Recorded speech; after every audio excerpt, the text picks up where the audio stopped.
자, 이번 시간은 좀 복잡한 내용이에요. 복잡하면서 굉장히 가장 제가 볼 때는 중요한 내용이 되고 있습니다. 대개 이제 종합소득 신고할 때는 일반적인 사람들은 거의 신경 안 써요. 대부분 케이스가 이제 근로소득만 있는 사람들이 대부분 케이스 되겠는데 그런 분들은 거의 뭐 종합소득세 신고 기간 동안에 거의 신고할 일이 없습니다. 대개는 이제 우리가 이제 종합소득세 신고할 때는 가장 이렇게 많이 신고하신 분들이 사업소득이 있는 분이 많이 신고하죠.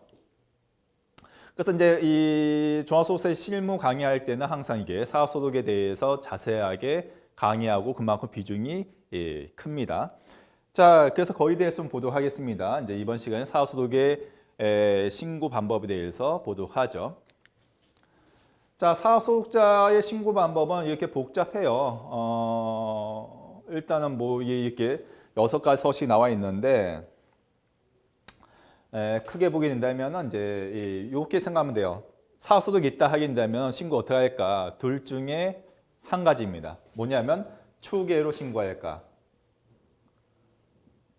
아니면 장부로 신고할까? 둘 중에 한 가지예요. 이게 원칙이죠. 이게 예외고, 그렇죠? 추계 신고한 거는 특수한 케이스죠. 이게 장부 없는 케이스예요. 그러니까 뭐 관리가 제대로 안 되고 있다 얘기죠. 소위 얘기해서. 그러니까 추계 신고했을 때는 뭐 장부 관리가 안 되고 있으니까는 세무적으로 엄청나게 제재가 있겠죠. 막 이게 가산세도 매기고 막 이렇게 해요. 이제 그러니까 추계 신고한 건 별로 좋지 않아요. 물론 이제 영세한 사업장 같은 경우에는 장부를 할 수 있는 능력이 없으니까 추계 신고해 준 거 인정해 준다 그런 것도 있지만은 대부분 케이스가 추계 신고한 케이스는 이게 좋은 내용이 아니죠. 좀 걱정되는 내용이죠. 자, 그러고 난 다음에 장부 신고할 때는 또 어떻게 장부 신고할 때는 이거를 간편 장부를 할까? 복식부기 할까 얘기죠. 복식부기. 이게 원칙이죠. 간편 장부 특내고, 그렇죠? 대개 복식부기로 신고를 하는 게 일반적 케이스예요. 복식부기 다 들어봤죠? 차변 대변해서 이렇게 하는 거, 머리 되게 아픈 거. 근데 복식부기를 하는 분들은 대개 이제 이 회계 공부를 해야 돼요. 회계 공부. 내가 조금만 가게 하는데 회계 공부까지 해야 됩니까? 말이 안 되죠 이게. 말이 안 되니까는 이제 조금만 가게 하신 분들은 이제 간편 장부로 해라. 간편 장부는 가계부 쓴 것처럼 이렇게 장부를 작성해 주게 된다면은 인정해 주겠다. 그런 얘기죠. 다 된 게 아니고 영세한 사업자들만 돼요. 이게 그게 좀 이따 나와 이제 영세한 사업자의 기준이 어디까지인지 나옵니다. 그래서 원래 원칙은 이 복식부기가 이게 원칙이에요. 이게 원래 이걸 이제 이게 원칙이다 생각하고 있어야 돼요. 나머지는 예외다. 나는 복식부기 했으면 잘한 거예요. 잘한 게 아니라 원칙적으로 해준 거예요. 근데 복식부기 사업자인데 불구하고 추계 신고했다면 하게 된다면 뭔가 좀 잘못되고 있는 거예요, 이게. 자, 그 다음에 복식부기 사업자 이제 건너떠서 이제 별도로 해서 맨날 뉴스 나온 거 있죠. 맨날 뉴스 나온 건 무슨 어이구 뭐 전문직 고소득자 뭐 어쩌고 막 나오죠, 막. 그런 사람들 위해서 등장한 제도가 바로 성실신고 확인 대상자. 성실신고 확인 대상자가 있어요, 이게. 그러니까 소위 이제 돈 많이 버신 분들, 그런 분들에 대해서 좀 탈세를 좀 워낙에 많이 하다 보니까는 통장까지 다 보겠다는 얘기죠. 통장까지 다 보면서 이거를 세무사를 통해서 선신고 확인을 받아야지 세무신고 된 걸로 인정해 주겠다. 그렇게 된 거죠. 세무사도 같이 엮어서 가게 되는 거죠. 자, 여튼간에 이렇게 되고 있어요. 이게 추계신고, 간편장부, 선신고 확인 대상자, 추계신고 다시 어떻게 구분할 수 있냐면 단순 겸비율, 그 다음에 기준 겸비율로 나눠집니다. 단순 겸비율은 단순해요. 겸비율 계산이 단순합니다. 겸비율 대상은 그냥 퉁해서 몇 프로예요. 퉁해서 몇 프로. 전체 수익 금액이 좀 나와. 퉁해서 몇 프로 인정해 주겠다. 기준 겸비율은 얼마 안 돼요. 겸비율이 이제 뭐 한 10% 내지 20%? 전체 막 1억 벌었다면은 한 10% 20% 정도는 인정해 주겠는데 나머지는 직접 입증해라. 그 얘기죠. 주요 경비, 만약에 뭐 매입비, 뭐 임차료 이런 것들, 인건비 이런 것들은 입증 못하게 된다면 인정을 못 해주겠다. 이게 기준 경비되기 때문에 기준 경비로 신고하신 분들은 많지 않죠. 입증이 안 되기 때문에. 자, 여튼간에 이제 보도록 하죠. 이제 한 가지 이렇게 보도록 하겠습니다. 일단 여러분들은 이제 머릿속에 이렇게 구분되어 있다는 거 집어넣으시고요.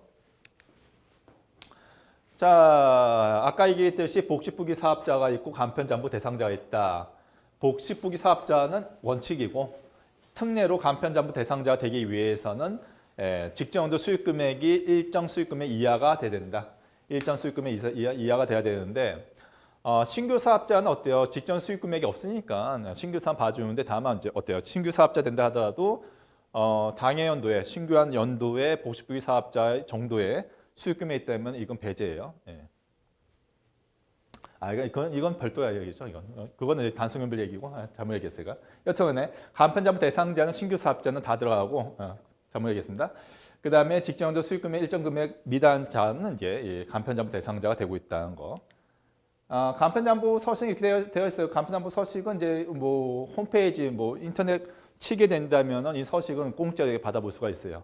구세청 사이트라든지 뭐 그런 데 들어가 본다 하더라도 이런 서식은 이제 뭐 고시되어 있으니까 그냥 뭐 사지 마시고 만약 간편장부를 작성하고 싶다면은 이제 이게 출력해서 쓰시면 되겠습니다. 그래서 일자 적고 뭐 계정감 적고 이게 쭉 하는 거예요. 이게 쭉 한번 해보시면 되는 건데 수익금액 적고 하면 되는 건데 대개는 이제 99%는 하다가 안 하죠. 이것도 복잡해서 나중에 하다가 이제 대개는 이제 못 하고 대개는 세무사한테 맡긴다든지 이렇게 해요. 대개는 한번 해보시는 건 좋죠. 해보시는 건 좋은데 이제 힘들긴 되게 힘들더라고. 저도 한번 해보니까 수교 한번 해보니까 이게 힘들어요. 이게 쉽지 않습니다. 자, 이제 보통 이 표가 이제 중요하죠. 이 표가.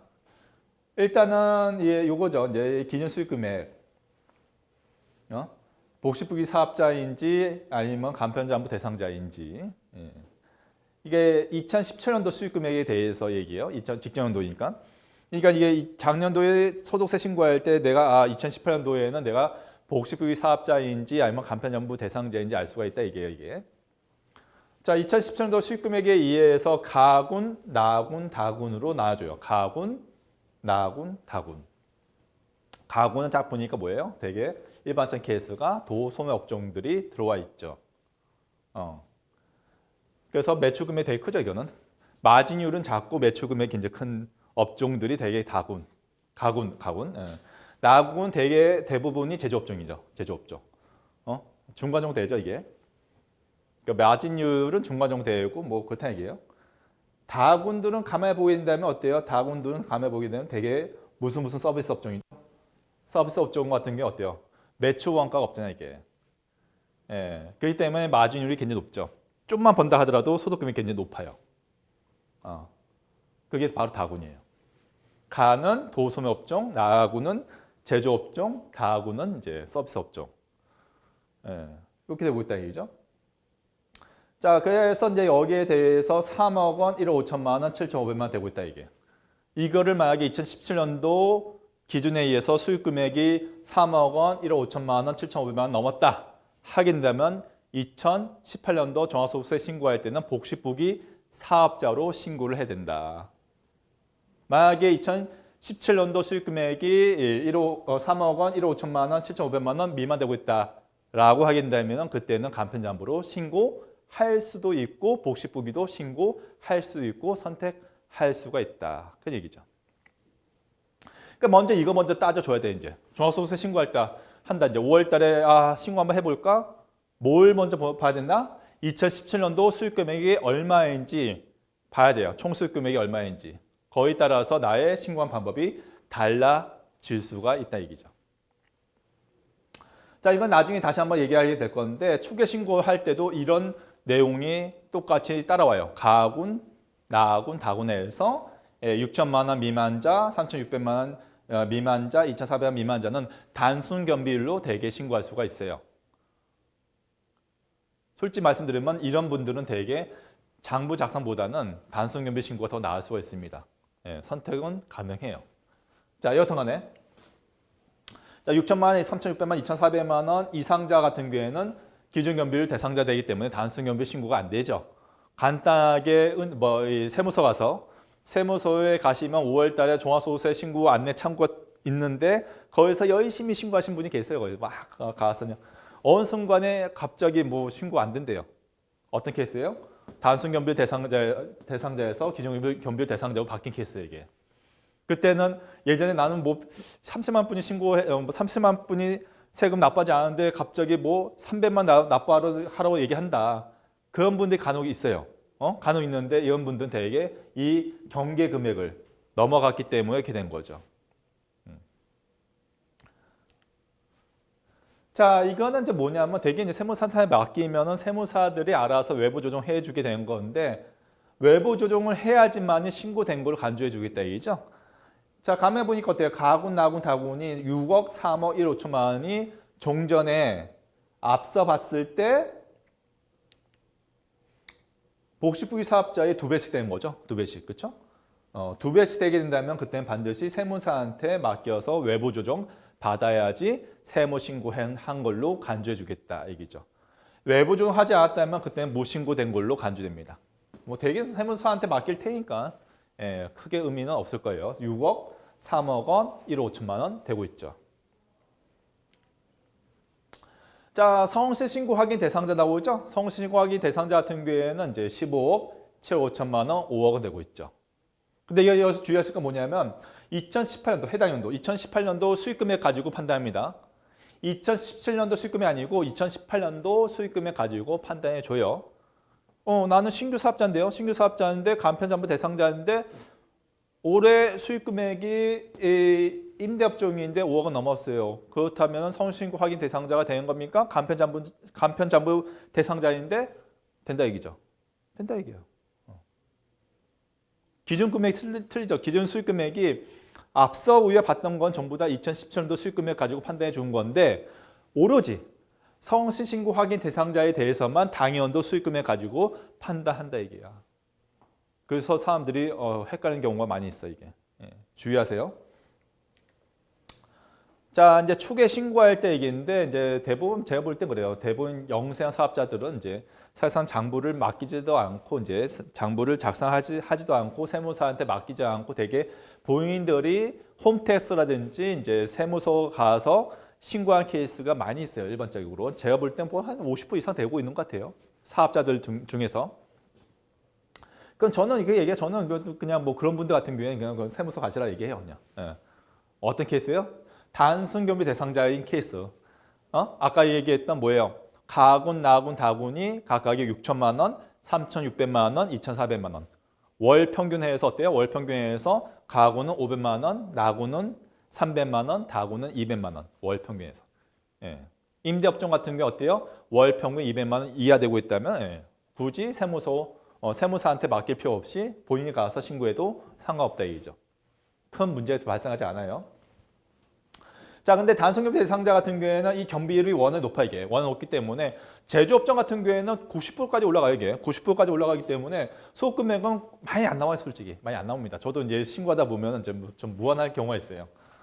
기껏 장부 작성했는데 오히려 단순경비 더 낮아요 이게. 소득금이 더 낮습니다. 그때는 뭐 굳이 장부를 작성해 줄 필요가 없게 되는 거죠.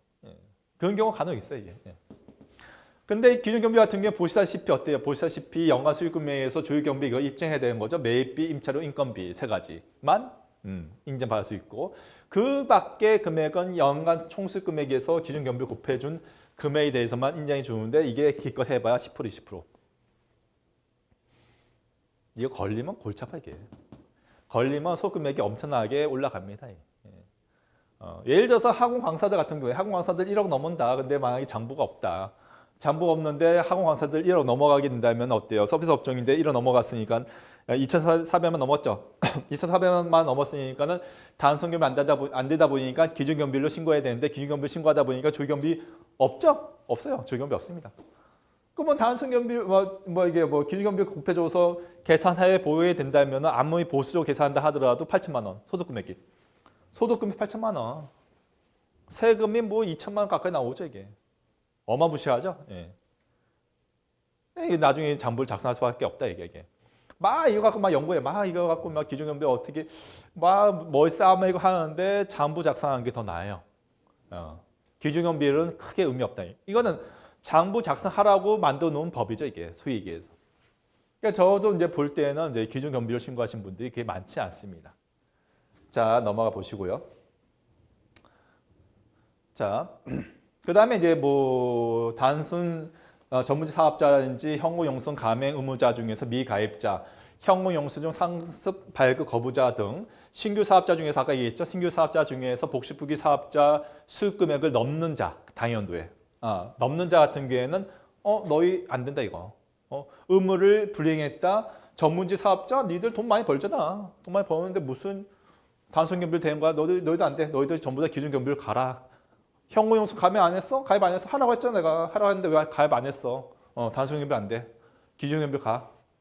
그렇게 제한 규정이 좀 있습니다. 자, 그래서 이제 이번 시간 여기까지 보도록 하겠습니다.